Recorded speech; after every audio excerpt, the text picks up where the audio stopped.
दर्शकवृन्द नमस्कार। कार्यक्रम स्वस्थ जीवनको आजको नयाँ श्रृङ्खलामा यहाँलाई हार्दिक स्वागत छ। कार्यक्रम स्वस्थ जीवन एनटिभी प्लस, एनटिभी कोहलपुर अनि एनटिभी इटहरीबाट फरक समयमा दैनिक रूपमा प्रसारण हुने गर्छ।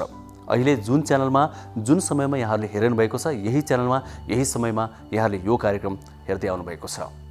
नेपाल सरकार, स्वास्थ्य तथा जनसङ्ख्या मन्त्रालय, राष्ट्रिय स्वास्थ्य शिक्षा सूचना तथा सञ्चार केन्द्र र नेपाल टेलिभिजन बीचको सहकारीमा निर्माण एवं प्रसारण हुने यो कार्यक्रममा हामी आम जनमानिसका स्वास्थ्यका विभिन्न विषयहरू उठाउने गर्छौँ। दर्शकवृन्द, हरेक मानिस स्वस्थ जीवन बाँच्न चाहन्छ।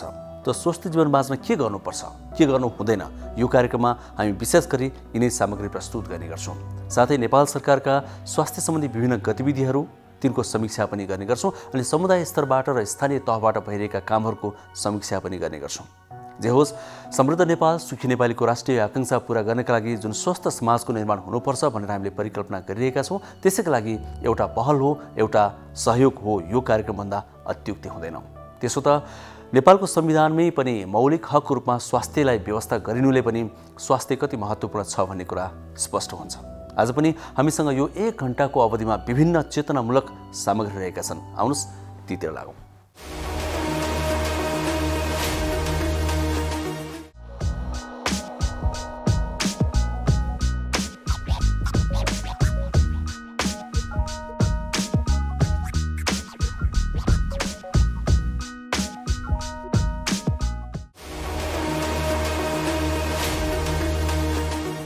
दर्शकवृन्द, उमेर ढल्किँदै गएपछि अर्थात् ज्येष्ठ नागरिक बन्दै गएपछि बिर्सिने समस्यालाई अल्जाइमर भन्ने गरिन्छ।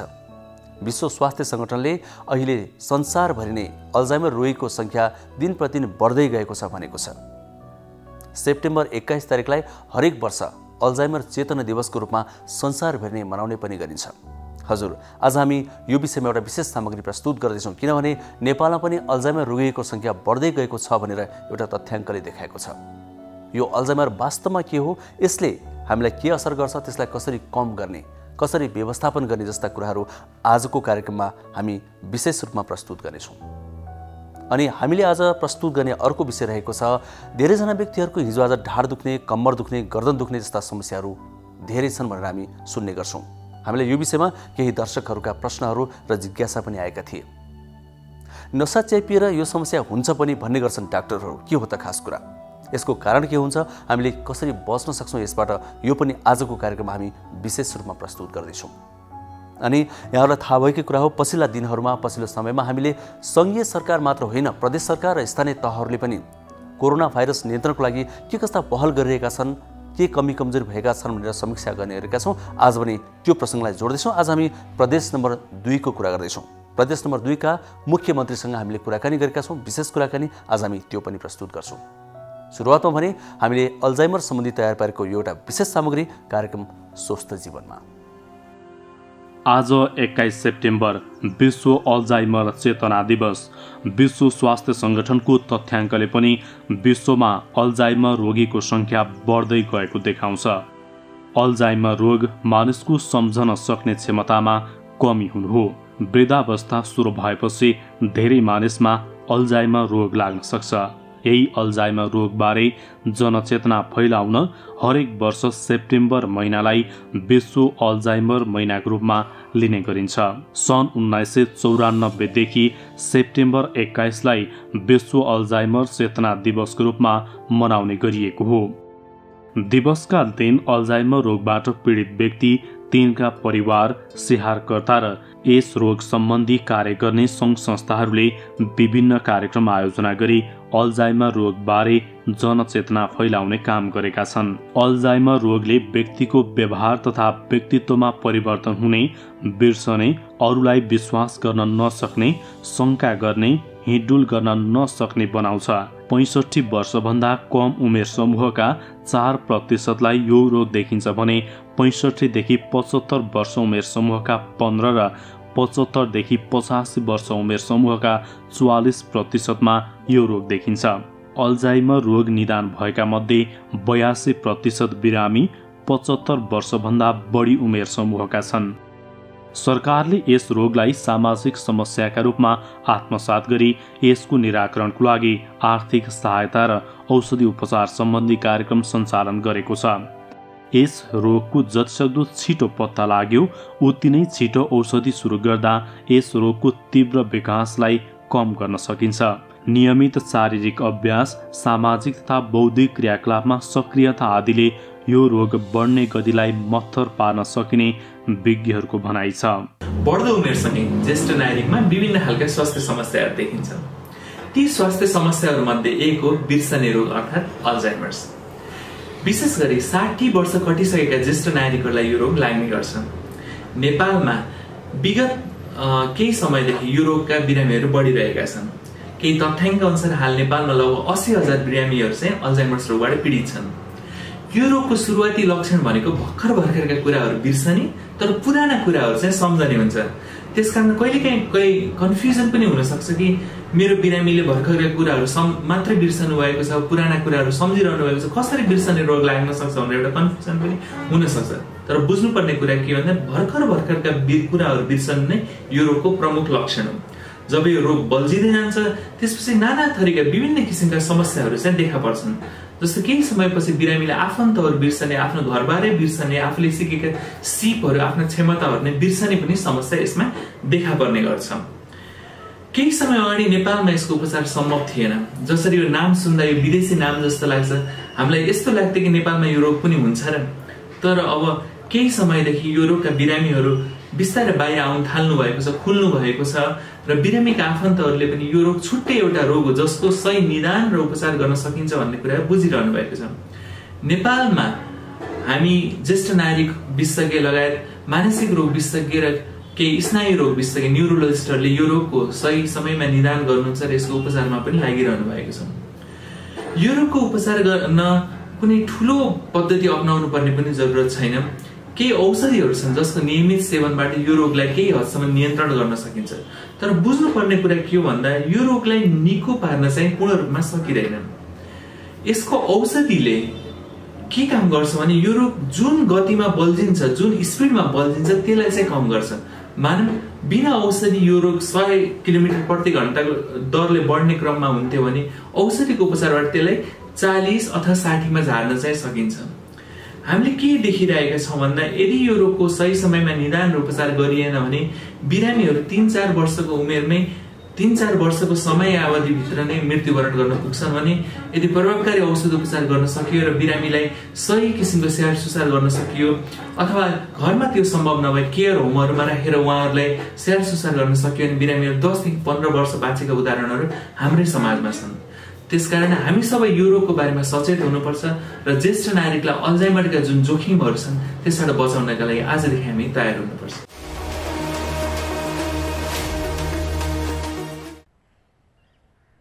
नमस्कार, मेरो नाम बाला राई, म अस्पताल नर्सिङ प्रशासक र अहिले म नर्सिङ तथा सामाजिक सुरक्षा महाशाखामा कार्यरत छु। आज म यहाँहरूलाई मास्क लगाउने सही तरिकाको बारेमा देखाउन गइरहेका छौँ। हामीसँग मास्क बजारमा धेरै किसिमका उपलब्ध छन्, जस्तै मेडिकल मास्क भयो, कपडाको मास्क भयो, N95, K95 विभिन्न प्रकारका र N95 मा पनि फिल्टर भएका नभएका पनि हामीले मास्कहरू बजारमा उपलब्ध देख्छौँ। तर N95 मास्क चाहिँ विशेष गरी चाहिँ जुन कोरोना सङ्क्रमित व्यक्तिहरूसँग एकदमै क्लोज कन्ट्याक्टमा रहेर विशेष प्रक्रिया गर्दाखेरि मात्रै प्रयोग गर्ने हुनाले जनमानिसले साधारण हाम्रो मेडिकल मास्क वा कपडाको मास्क लाउँदा पनि हामीले सही तरिकाले प्रयोग गऱ्यौँ भने कोरोनाको जोखिमबाट चाहिँ हामी मुक्त हुन्छौँ। र त्यही क्रममा मैले आज यहाँहरूलाई सर्जिकल मास्क अथवा मेडिकल मास्क कसरी प्रयोग गर्ने भन्ने कुराहरू बताउन गइरहेको छु। र सर्वप्रथम जहिले पनि हामीले मास्क लगाउनुभन्दा अगाडि हातलाई धुनुपर्छ र सकेसम्म यदि हामीसँग उपलब्ध छ भने हामीले हातलाई साबुन पानीले मिची कम्तीमा पनि 20 देखि 40 सेकेन्डसम्म हामीले धुनुपर्ने हुन्छ। तर यदि हामीसँग हात धुने वातावरण छैन, अनुकूल नभएको अवस्थामा हामीले सेनिटाइजर प्रयोग गरेर पनि हातलाई सेनिटाइज गर्न चाहिँ सक्छौँ। अब म सेनिटाइज गरेर मास्क लगाउन चाहिँ सुरु गर्दैछु। हामीसँग यहाँ सेनिटाइजर छ र अब यो सेनिटाइजरलाई हामीले साधारणतया चाहिँ यसरी हातले थिचेर लिनुभन्दा पनि हामीले आफ्नो कुइनाबाट यसरी थिचेर लिँदाखेरि अझै सङ्क्रमणको जोखिमलाई चाहिँ कम हुन्छ र यो सेनिटाइजर हामीले पर्याप्त मात्रामा पुग्ने गरी लिनुपर्ने हुन्छ।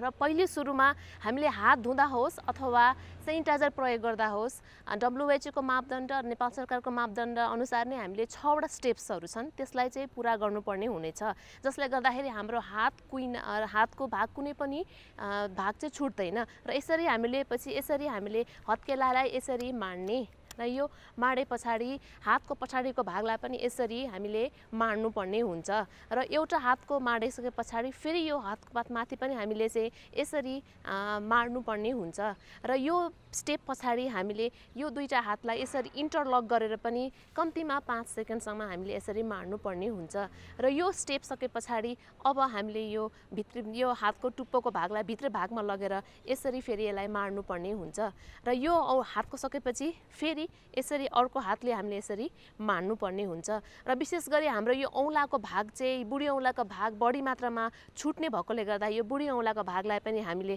यसरी मजाले सेनिटाइजर प्रयोग लगाएर माड्नु पर्ने हुन्छ त्यसैगरी अर्को हातको पनि बुढी औँलामा मजाले हामीले यसरी सेनिटाइजर लगाएर माड्नु पर्ने हुन्छ र अन्तिममा जस्तो यो हाम्रो नङ पनि एकदमै छुट्छ र यो नङलाई पनि हामीले यसरी हत्केलामा राखेर यसरी माड्नु पर्ने हुन्छ त्यसैगरी अर्को हातको पनि यसरी र अन्तमा चाहिँ यसरी हामीले पुरै हाम्रो विशेष गरी यो नाडीमा बढी मात्रामा छुट्ने भएकोले गर्दा यसरी नै अर्को हातको पनि नाडीसम्म हामीले यसो गर्यौं भने अब हाम्रो हात चाहिँ सेनिटाइज भयो हामीले यसरी सेनिटाइज प्रयोग गरेर पनि हातलाई सफा राख्न सेनिटाइज गर्न सक्छौं अथवा साबुन प्रयोग गर्दाखेरि पनि यही 6 वटा प्रक्रिया अनुसार चाहिँ हामीले साबुन प्रयोग गरेर पनि हाम्रो हातलाई चाहिँ सेनिटाइज गर्न चाहिँ सक्छौं अब हामी मास्क लगाउँदै छौं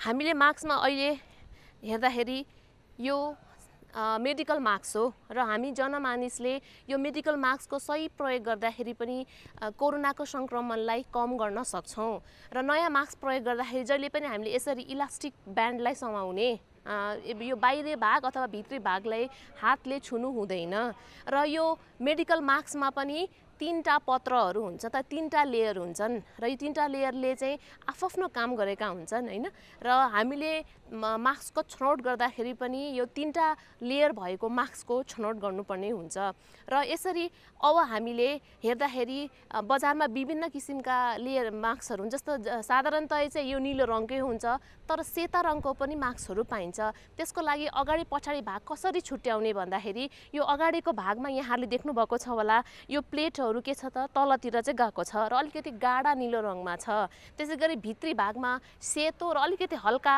रङमा हुन्छ र यो प्लेटहरू चाहिँ माथितिर फर्केको हुन्छ र सँगसँगै तपाईहरुले देख्नु पनि भएको छ होला यो मास्कको माथिल्लो भागमा चाहिँ अलिकति सेतो खालको कडा चीज हुन्छ र यो कडा भाग यो मेटलको कडा भाग हुन्छ एउटा यो कडा भागलाई हामीले नाकको डाँडीमा राख्नका लागि माथि पारेर राख्नुपर्ने हुन्छ र जहिले पनि मास्क प्रयोग गर्दाखेरि एकचोटी निकालेर हामीले मास्कलाई हेर्नुपर्छ कुनै प्वाल छ कि अथवा कुनै ड्यामेज भएको छ कि भनेर यकिन गरे पछाडी अब यो मास्कलाई यो इलास्टिक ब्यान्डको सहयोगले यसरी आफ्नो नाक मुख छोप्ने गरी लगाउनु पर्ने हुन्छ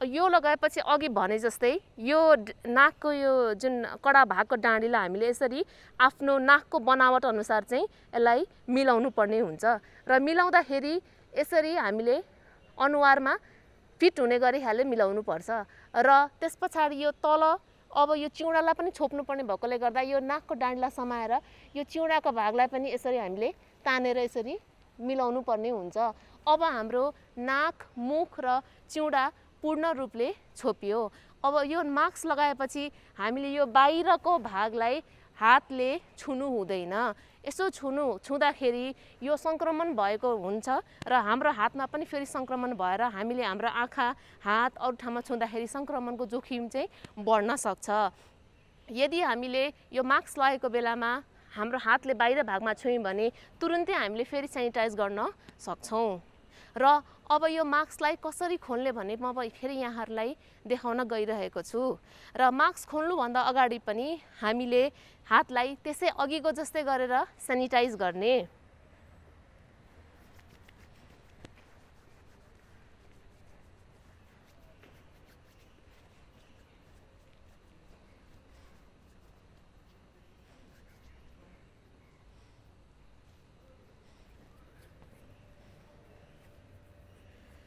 अब यदि हातमा देखिने खालको फोहोरहरू छन् भने हातलाई साबुन पानीले धुनुपर्छ। यदि देखिने फोहोर छ भने अनि देखिने फोहोर नभएको अवस्थामा अथवा साबुन पानी नभएको अवस्थामा हामीले सेनिटाइज गर्न सक्छौँ। र यो मास्क निकाल्दाखेरि अलिकति आफू अलिकति अगाडि झुके पछाडि कतै पनि नछोइकन यो कानको इलास्टिक ब्यान्डलाई यसरी निकाल्ने र निकाले पछाडि हामीले यसरी एउटा प्लास्टिक ब्यागमा राख्ने र यो प्लास्टिक ब्यागलाई यसरी हामीले मुख बन्द गरेर यसलाई ढक्कन भएको डस्टबिनमा हामीले यसरी विसर्जन गर्न सक्छौँ। र यसरी राम्रो व्यवस्थित गरेर हामीले मास्कलाई विसर्जन गर्यौँ भने सङ्क्रमणको जोखिमलाई कम गर्न सक्छौँ।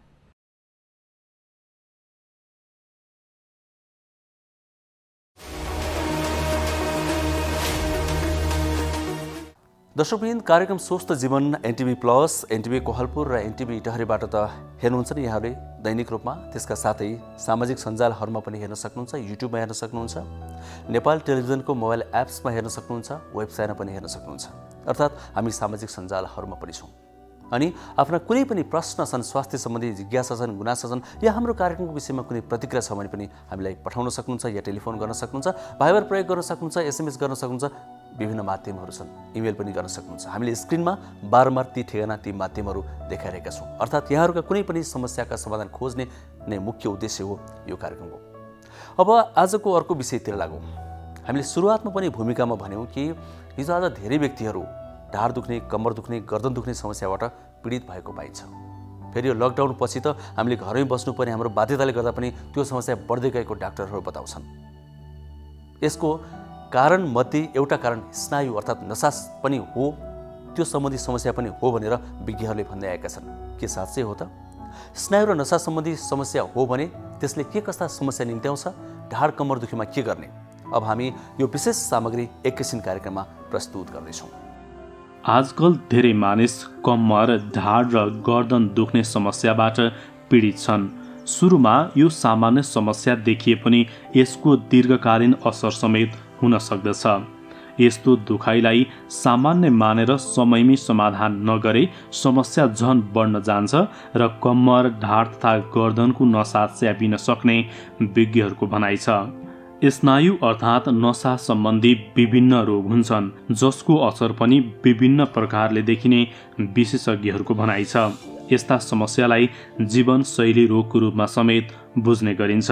उचित आहार, व्यायाम तथा पर्याप्त निद्रा र आरामको अभावमा यस्ता समस्या बढ्दै जान्छन्। नसा सम्बन्धी समस्याको कारण र उपचारबारे स्नायु शल्य चिकित्सक डाक्टर सुदन ढकालसँग हामीले संवाद गरेका छौँ। हाम्रो सम्पूर्ण स्वास्थ्य सेवाहरू र हस्पिटलहरू त्यो मात्रै नभएर हाम्रो जनजीवन नै ओभरअल अब कोरोनाले गर्दा प्रभावित भएको बेला हो।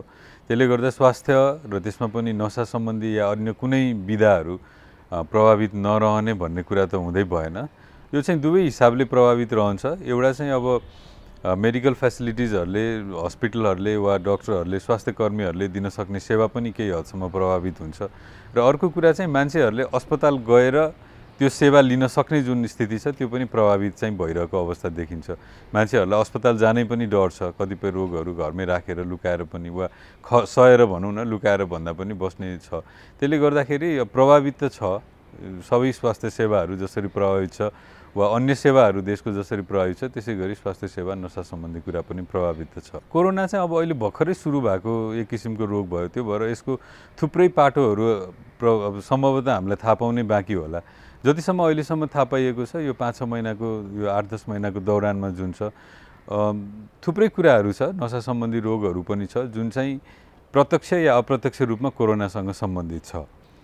जस्तै भनौँ न, अब स्ट्रोक भन्छ, यो पक्षघातहरू हुने जुन समस्याहरू जुन छ त्यस्तोहरूको चाहिँ अब कोरोना सङ्क्रमित मान्छेहरूमा त्यसको इन्सिडेन्स जुन छ त्यो अलिकति बढेको पाइएको छ। त्यस्तै अरू न्युरोलोजिकल डिजिजेसहरू, सिम्पटम्सहरू पनि अब बढेको छ। अहिले अब सबैजनाले मिडियामा पनि सुन्नुभएको होला, मान्छेहरूको टेस्ट हराउँदै जाने वा अब सुँग्न सक्ने यो शक्ति जुन छ तिनीहरू पनि कम, स्मेलको पावर तिनीहरू कम हुँदै जाने।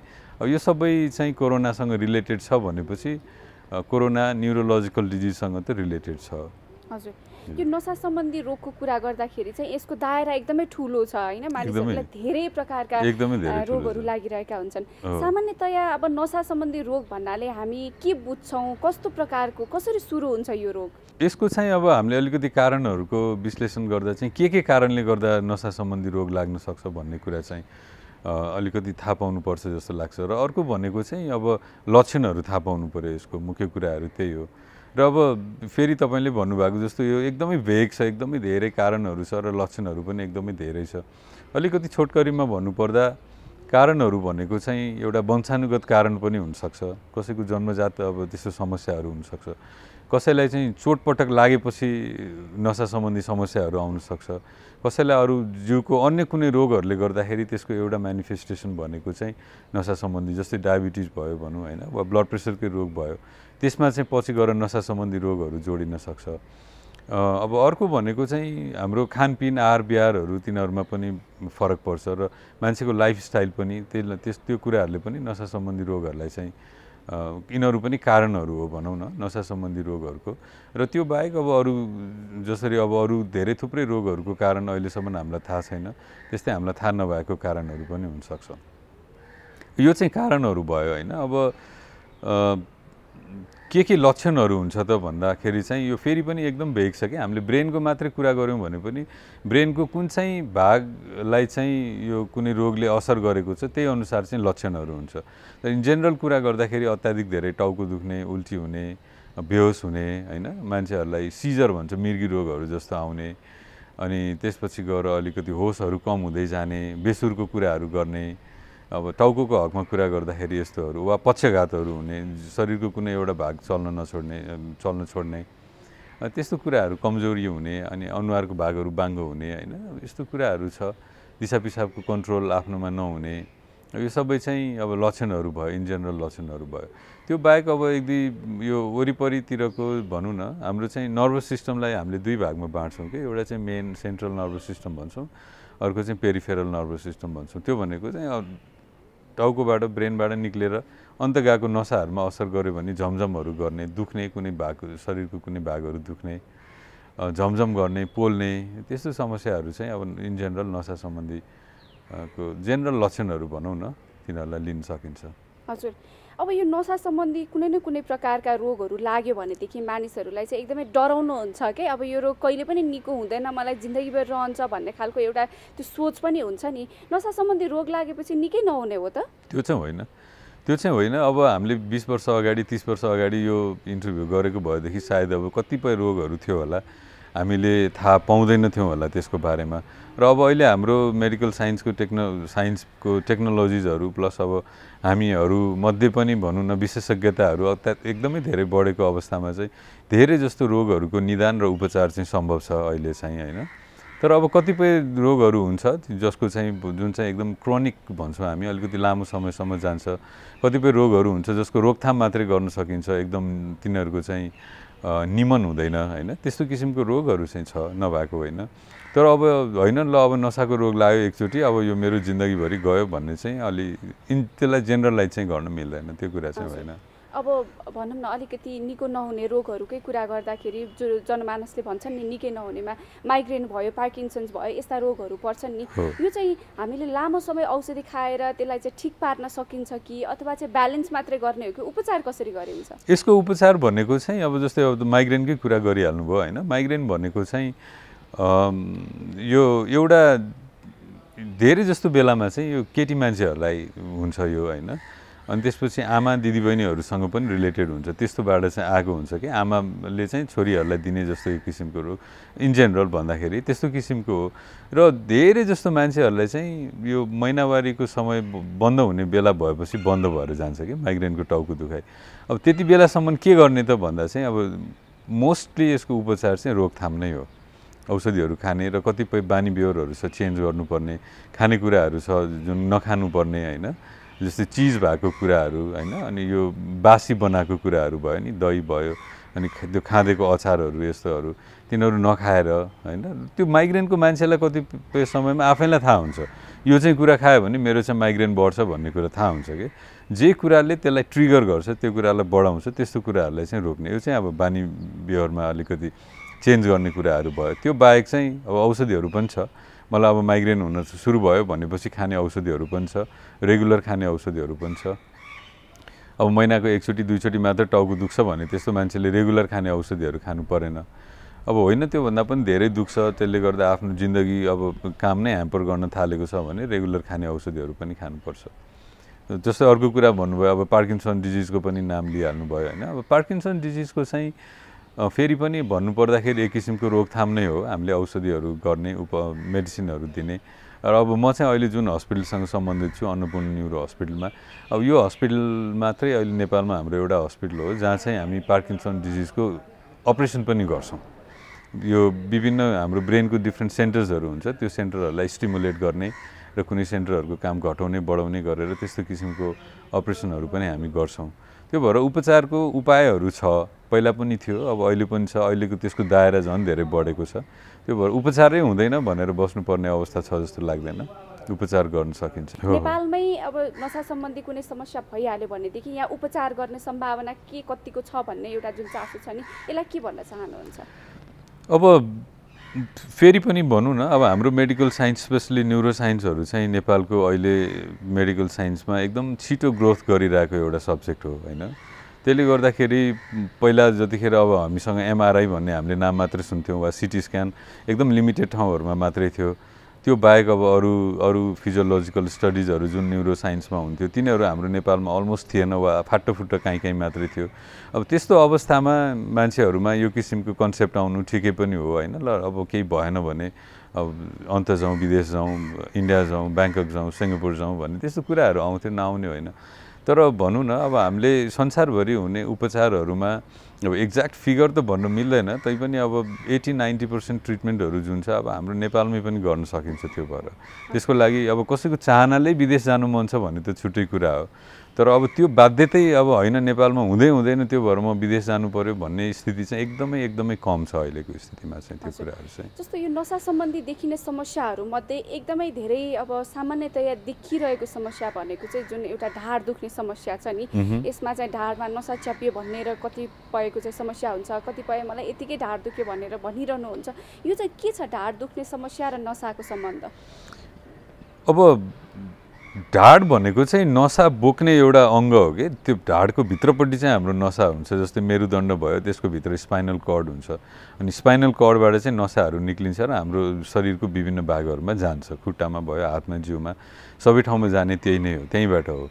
अब ढाड मात्रै दुख्ने जुन कुरा छ त्यो चाहिँ त्यति धेरै नशासँग सम्बन्धित नहुन सक्छ।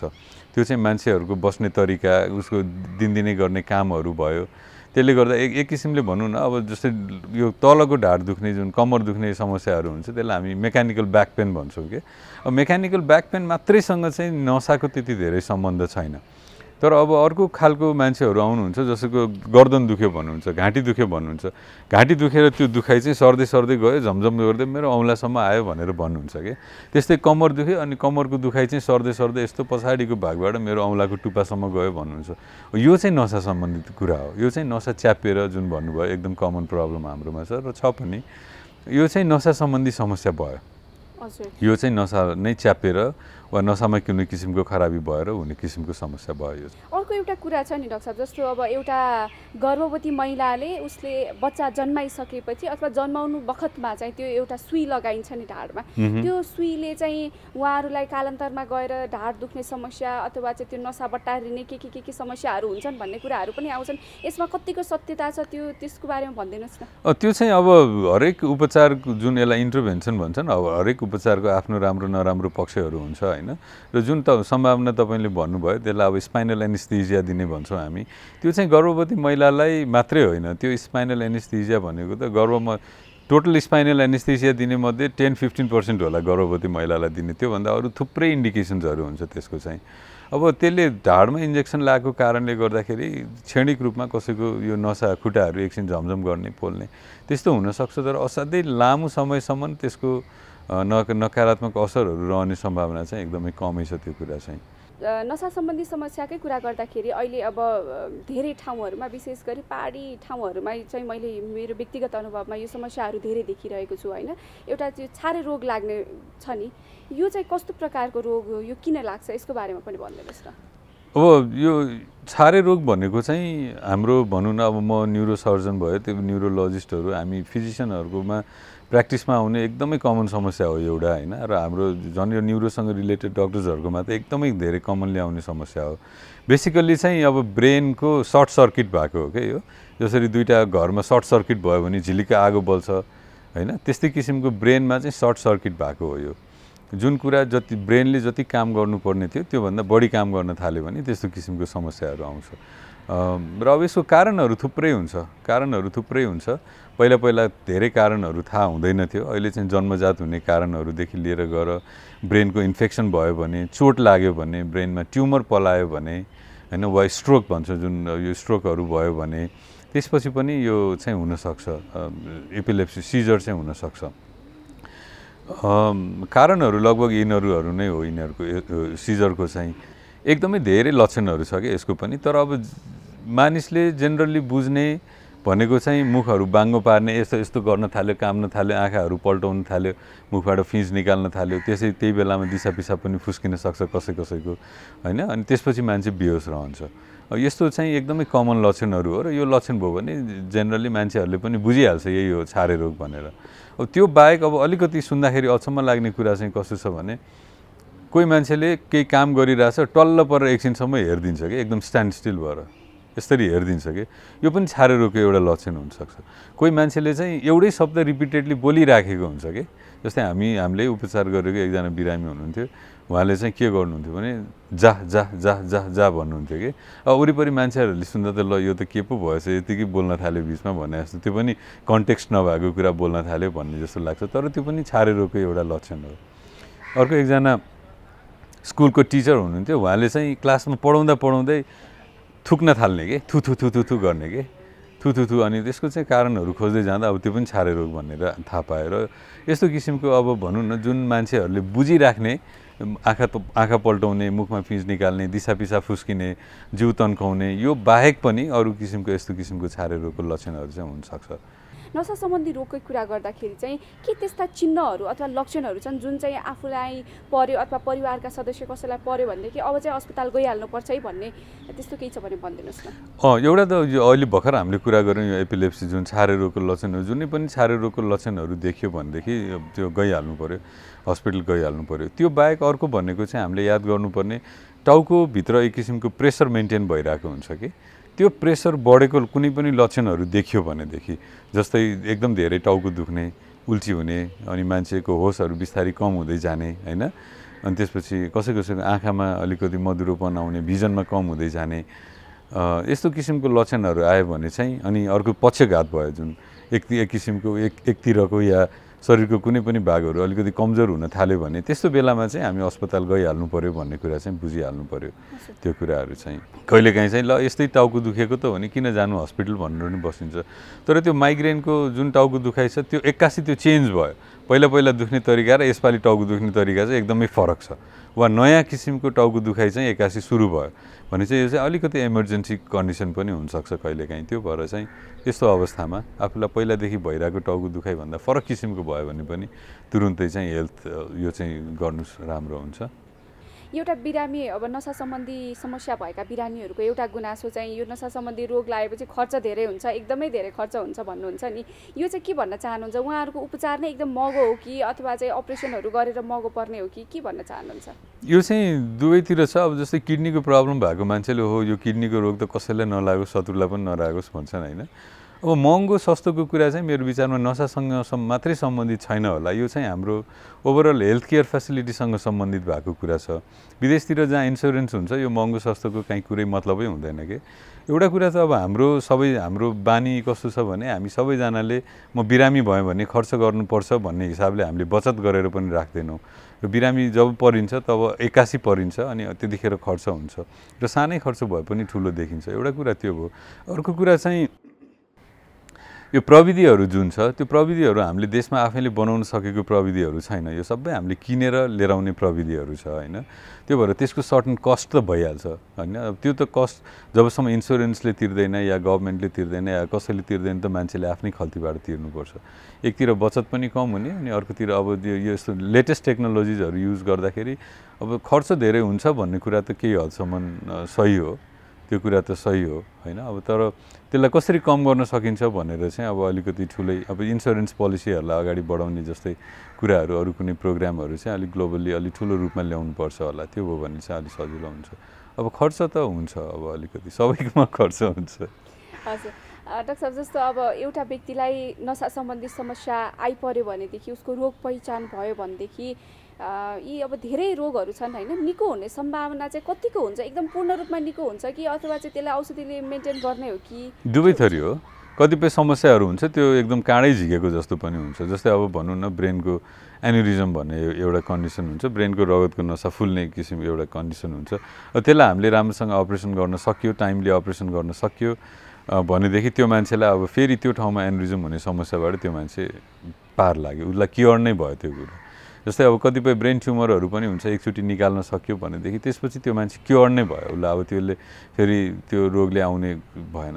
जस्तै अब अघि नै भनेको जस्तो पार्किन्सन डिजिज, अल्जाइमर्स डिजिजहरू जुन भयो, अब यस्तो रोगहरूको चाहिँ अब विभिन्न प्रविधिहरू विभिन्न उपायहरू अप्नाएर अब रोकथाम गर्न सकिन्छ यस्तो रोगहरू। त्यो भएर दुवै किसिमको छ, एकदम एब्सोल्युटली निको भइहाल्ने रोगहरू पनि छ, निको पार्न सकिने रोगहरू पनि छ र अब लङ टर्मसम्म औषधि खाएर त्यसलाई मेन्टेन गर्नुपर्ने दुवै किसिमको रोगहरू छ। हजुर, यो नसा सम्बन्धी समस्याकै कुरा गर्दाखेरि चाहिँ जस्तो कति व्यक्तिहरूले के भन्नुहुन्छ भन्दाखेरि मलाई समस्या भएर गयो भनेदेखि डक्टरले अब अपरेसन गर्नुपर्छ भनिहाल्नुहुन्छ भन्ने खालको उहाँहरूको एउटा मानसिकता पनि हुन्छ। तर अहिले चाहिँ अब चिकित्सा पद्धति पनि धेरै प्रकारका चिकित्सा पद्धतिहरू छन्, अकुपञ्चर अकुप्रेसरका कुराहरू पनि छन्। यो नसा सम्बन्धी समस्या भएका बिरामीहरूलाई अपरेसन नै गर्नुपर्छ कि अथवा चाहिँ ती पद्धतिहरू पनि राम्रा छन् कि के भन्न चाहनुहुन्छ? यसको चाहिँ कस्तो छ भने नि, एउटा मान्छेलाई कुनै रोग लागिसकेपछि निको पार्नलाई विभिन्न उपायहरू हुन्छन्। जस्तै अब यो अकुपञ्चरै भन्नुभयो, फिजियोथेरापी भन्नुभयो, अब आयुर्वेदको आफ्नै किसिमको साइन्सहरू होला, अब हाम्रो एलोपेथिक मेडिसिनको आफ्नै किसिमको साइन्स छ, आफ्नै किसिमको अन्डरस्ट्यान्डिङ छ। तर अल्टिमेट गोल भनेको चाहिँ के हो भने त्यो मान्छे जो समस्या लिएर आएको छ त्यसलाई निको पार्नु हो। हामी सबैजनाको अल्टिमेट गोल भनेको त त्यही हो। त्यो भएर सम्भव भएसम्म, उपाय भएसम्म यो सबै साइन्सहरूले दिएको सबै साइन्सै हो कि। यो अब हामीले भन्दा एलोपेथिक साइन्स मात्रै साइन्स हो भनौँला, आयुर्वेदिक अलिकति प्रिमिटिभ भनौँला, तर त्यो पनि साइन्स हो, त्यसको आफ्नै किसिमको उहरू छ, अकुपञ्चरको आफ्नै किसिमको साइन्सहरू छ। यो सबै कुराहरूलाई एमलगेट गरेर सबै कुराहरूलाई मिक्स गरेर उपचार गर्ने नै मेरो विचारमा चाहिँ अहिलेको राम्रो उपाय होला। यो सबैको बेनिफिट के हो त? जस्तै अकुपञ्चरले दिन सक्ने कतिपय बेनिफिटहरू हामीले गरेको सर्जरीले नदिन सक्ला होइन। अब हामीले गरेको सर्जरीले जति बेनिफिट दिन्छ त्यति फिजियोथेरापीहरूले दिन नसक्ला, त्यति आयुर्वेदले दिन नसक्ला त्यस्तो किसिममा होइन। र यो सबै पद्धतिहरूलाई चाहिँ एउटा कुनै पोइन्टमा एउटा कमन पोइन्ट बनाएर चाहिँ हामीले युज गऱ्यौँ भनेदेखि अझै अप्टिमम युज हुन्छ होला कि। सबै साइन्सहरूको अप्टिमम युज गर्न सक्यो भने अझै राम्रो हुन्छ। त्यही भएर अब यो भनौँ न सबै पद्धतिहरूलाई चाहिँ युजै गर्नुपर्छ मेरो विचारमा चाहिँ। एउटा मात्रै कुनै एब्सोल्युट साइन्स होइन कि मेडिसिन, त्यही भएर। जस्तो अब यो नसा च्यापेको कुरा गर्दै गर्दाखेरि चाहिँ धेरै व्यक्तिहरूले नसा च्यापिसके पछाडि अपरेसन गर्यो भनेदेखि झनै समस्या आउँछ भन्ने खालका कुराहरू पनि गर्नुहुन्छ। यसमा चाहिँ यहाँ अब चिकित्सक पनि हुनुहुन्छ, के भन्न चाहनुहुन्छ यो विषयमा? चिकित्सक मात्रै होइन, नसा च्यापेको अपरेसनै गर्ने डाक्टर हो होइन। त्यो भएर अब यस्तो छ, आवश्यक नपरी त कोही मान्छेले पनि अपरेसन त गराउँदैन। अपरेसन भन्ने वा कुनै पनि उपचार म लिन्छु भन्ने मान्छेले रहरले लिँदैन। अस्पताल पनि कोही पनि रहरले जाँदैन, बाध्यता परेपछि लिने हो, जाने हो। अब नसा च्यापेको पनि त्यसको पनि विभिन्न अवस्थाहरू हुन्छ। एकदम नसा छोइएको जस्तो मात्रै स्थिति हो भने त्यस्तो अवस्थामा अपरेसन गरिँदैन पनि होइन।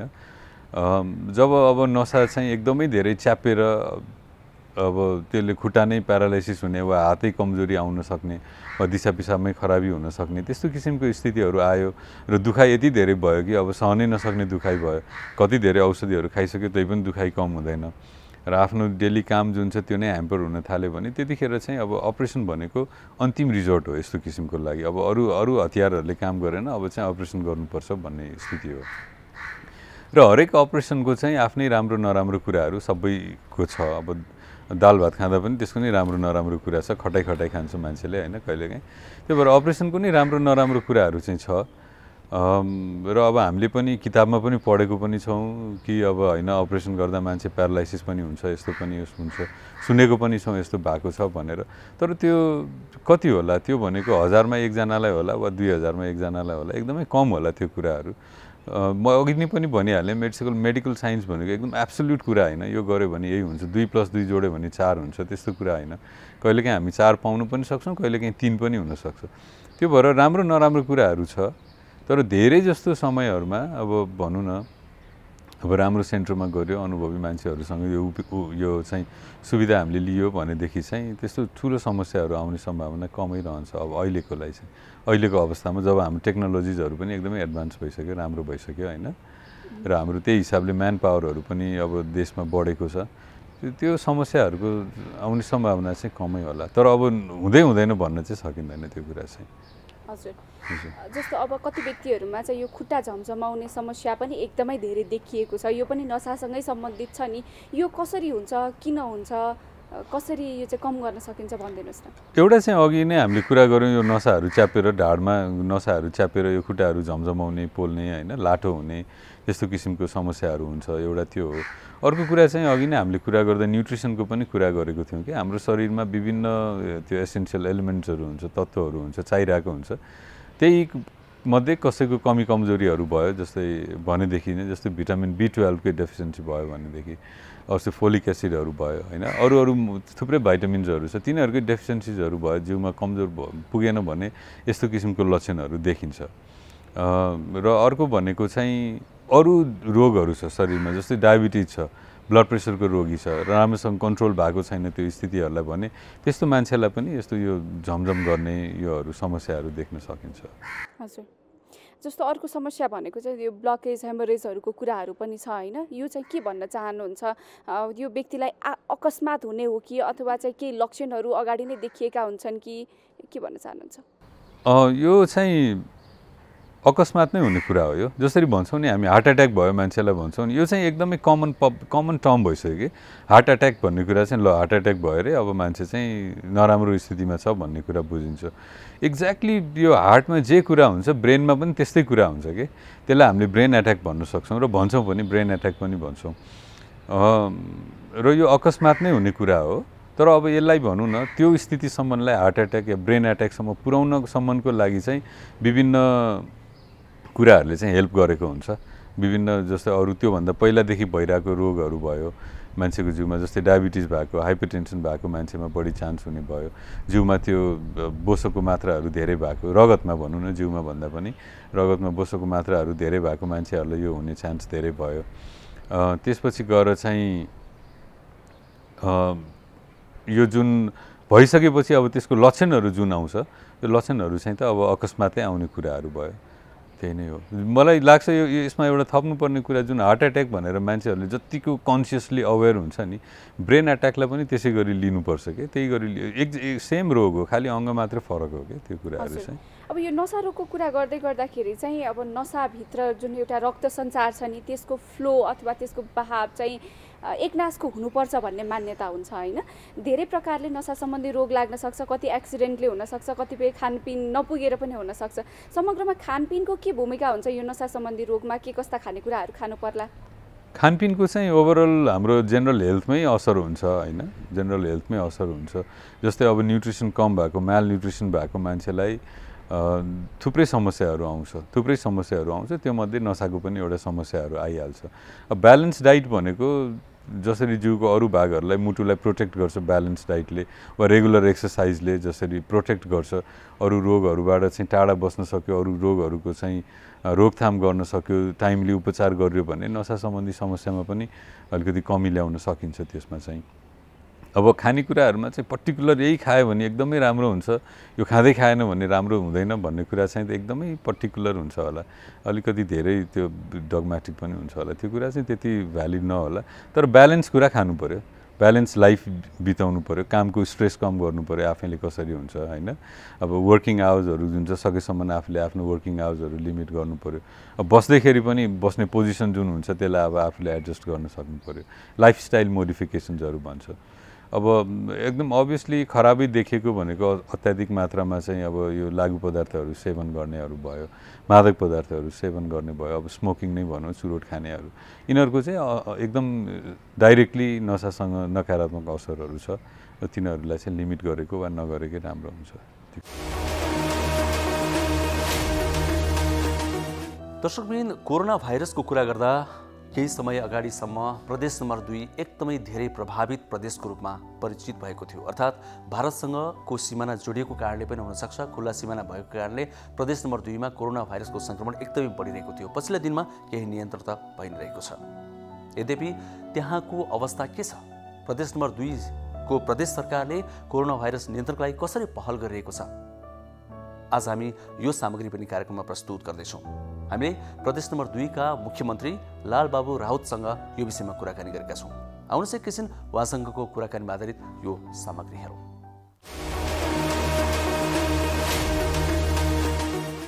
प्रदेश सरकारको प्राइम कन्सर्न भनेको यो प्रदेशका जनताको जीवन रक्षा गर्नु नै हो। त्यसैले हामी कुनै पनि कसर बाँकी छोडेका छैनौँ। कुनै पनि किसिमले हामी चाहिँ आफूबाट गर्न सक्ने जुन हाम्रोबाट गर्न सक्ने जुन कामहरू छ त्यसमा हामी कुनै पनि हिसाबले पछि परेका छैनौँ। तसर्थ हामी चाहिँ लागेका छौँ। तपाईलाई म बताउँ कि यो बिचमा हामीले हरेक हस्पिटललाई त्यहाँको निड के छ, अब 8वटै जिल्लाको सम्पूर्ण अब भनौँ न जिल्ला, अब त्यहाँ एउटा अत्याधुनिक ल्याब सहितको PCR मेसिन जडान गर्ने हामी निर्णय गरिसकेका छौँ। त्यो प्रक्रियामा गइसकेपछि VTM चाहिँ 50,000 VTM को प्रक्रिया पूरा भयो। के अरे सबैको लागि अब टेस्टिङ, कन्ट्याक्ट ट्रेसिङदेखि जुन हामी चाहिँ फाइन्ड आउट गर्छौँ, जसको चाहिँ अब PCR टेस्ट गर्नुपर्ने आवश्यकता छ भने त्यसलाई हामी गर्न सक्ने अवस्थामा पुगेका छौँ। पछिल्लो चरणमा आएर हामी यो मणिपालको हस्पिटललाई कोभिड हस्पिटल बनाउने गरी हामी आवश्यक प्रक्रिया सुरु गरिसकेका छौँ।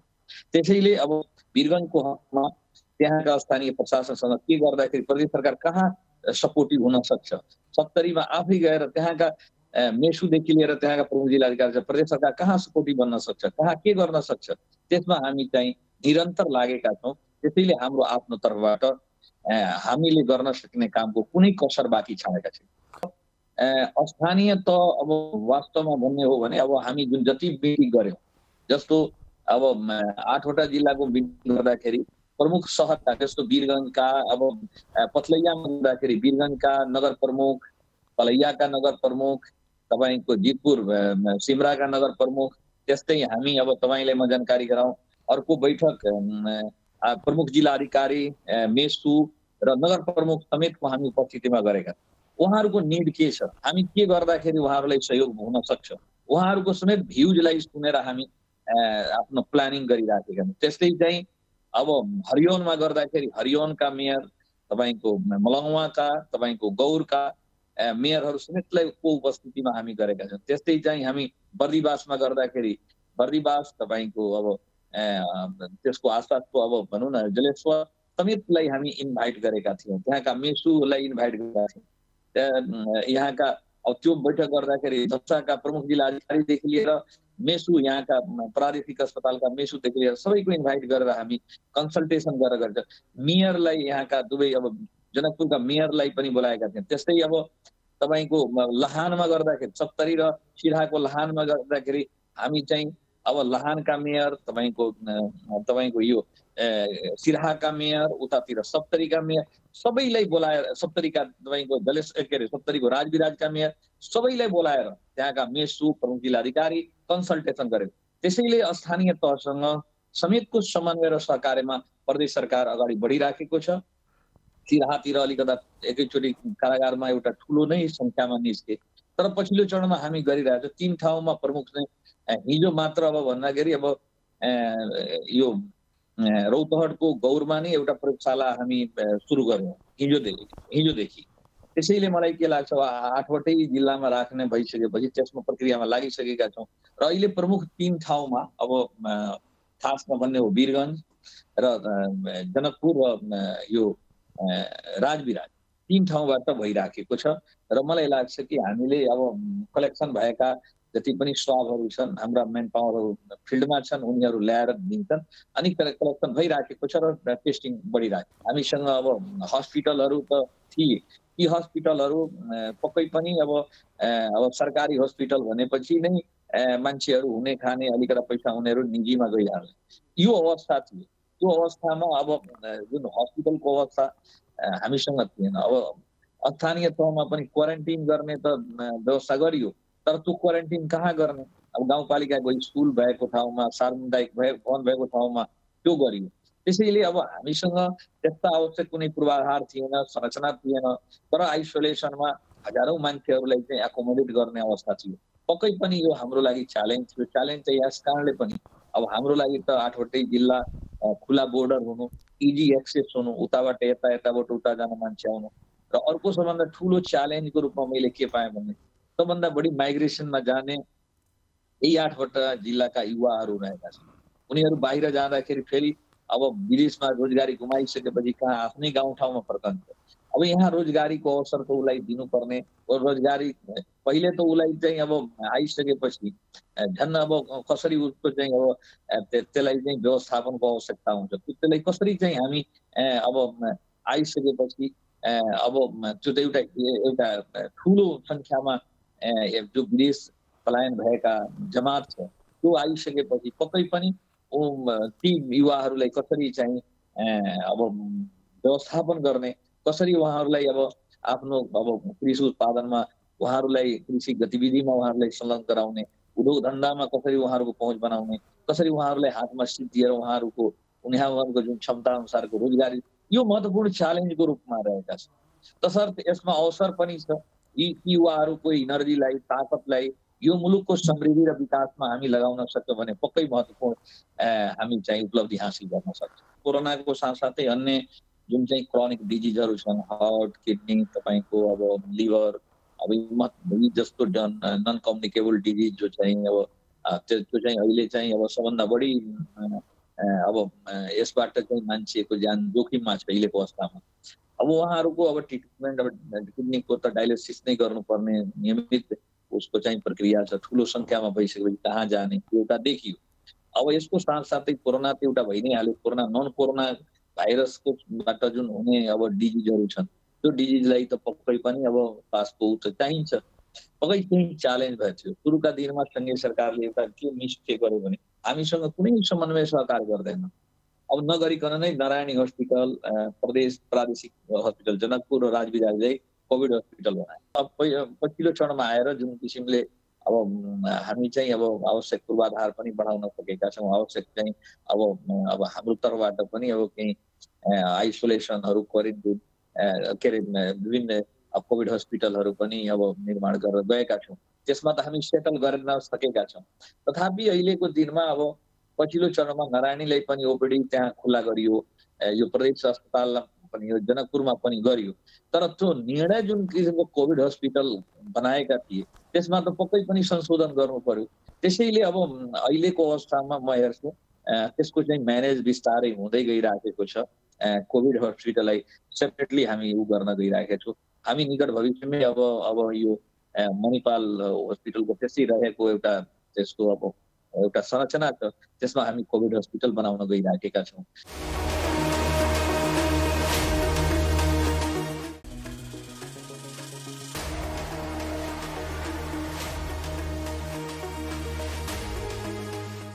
कार्यक्रम स्वस्थ जीवन हरेक दिन एनटिभी प्लसबाट बिहान 7 बजेदेखि 8 बजेसम्म र पुनः साँझ 5 देखि 6 बजेसम्म, एनटिभी कोहलपुरबाट दिउँसो 1 देखि 2 बजेसम्म र एनटिभी इटहरीबाट दिउँसो 2 देखि 3 बजेसम्म प्रसारण हुने गरेको छ। स्वास्थ्य सम्बन्धी यहाँहरूको कुनै जिज्ञासा वा समस्या भएमा हामी सम्बन्धित विज्ञहरूबाट समाधान खोजी कार्यक्रममा प्रसारण गर्नेछौँ। हामीलाई सम्पर्क गर्ने माध्यमहरू यस प्रकार छन्: फोन, एसएमएस तथा भाइबरको लागि 9843 52 93 97, इमेल swasthjivan@ntv.org.np। यस कार्यक्रमको बारेमा आफ्नो सल्लाह, सुझाव र प्रतिक्रिया पनि यहाँहरूले यिनै मार्फत दिन सक्नुहुनेछ। साथै कार्यक्रममा के कस्ता सामग्री, विषय वा विज्ञ समेट्नु पर्ला भन्ने विषयमा पनि सुझाव दिन सक्नुहुन्छ। कार्यक्रम यहाँहरूले सामाजिक सञ्जाल मार्फत पनि हेर्न सक्नुहुन्छ। YouTube Nepal television, mobile application Nepal television, Facebook facebook.com/neptv2041। स्वास्थ्य सम्बन्धी महत्त्वपूर्ण नम्बरहरू। स्वास्थ्य सम्बन्धी कुनै पनि जानकारी र सहयोगका लागि स्वास्थ्य तथा जनसङ्ख्या मन्त्रालयका हटलाइन नम्बरहरू 1115 र 1133 वा मोबाइल नम्बर 98512 55839। एम्बुलेन्स सेवाको लागि 102 र 112। वैदेशिक रोजगारीको क्रममा स्वास्थ्यमा समस्या भएमा, अन्य सहयोग वा जानकारी आवश्यक परेमा श्रम, रोजगार तथा सामाजिक सुरक्षा मन्त्रालयको हटलाइन नम्बर 1141। शान्ति, सुरक्षा र अन्य सहयोगका लागि नेपाल प्रहरीको नम्बर 100। सशस्त्र प्रहरी बलको नम्बर 1114। रगत आवश्यक परेमा ब्लड बैंकको नम्बर 01 42 25 344। सार्वजनिक हितका लागि नेपाल टेलिभिजन।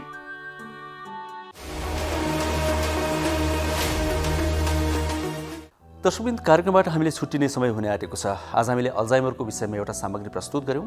त्यसैगरी ढाड कम्मर दुख्ने विषयमा, स्नायु र नसा सम्बन्धी विषयमा पनि अर्को सामग्री प्रस्तुत गऱ्यौँ अनि प्रदेश नम्बर 2 को विषयमा पनि एउटा सामग्री प्रस्तुत गऱ्यौँ। बीचबीचमा चेतनामूलक सामग्रीहरू पनि प्रस्तुत गऱ्यौँ। दैनिक कार्यक्रम हो, फेरि पनि आउँछौँ। हामी सामाजिक सञ्जालहरूमा पनि छौँ, बारम्बार भनिरहेका छौँ। यहाँले प्रश्न या प्रतिक्रिया पठाउन सक्नुहुन्छ, यो पनि भनिरहेका छौँ।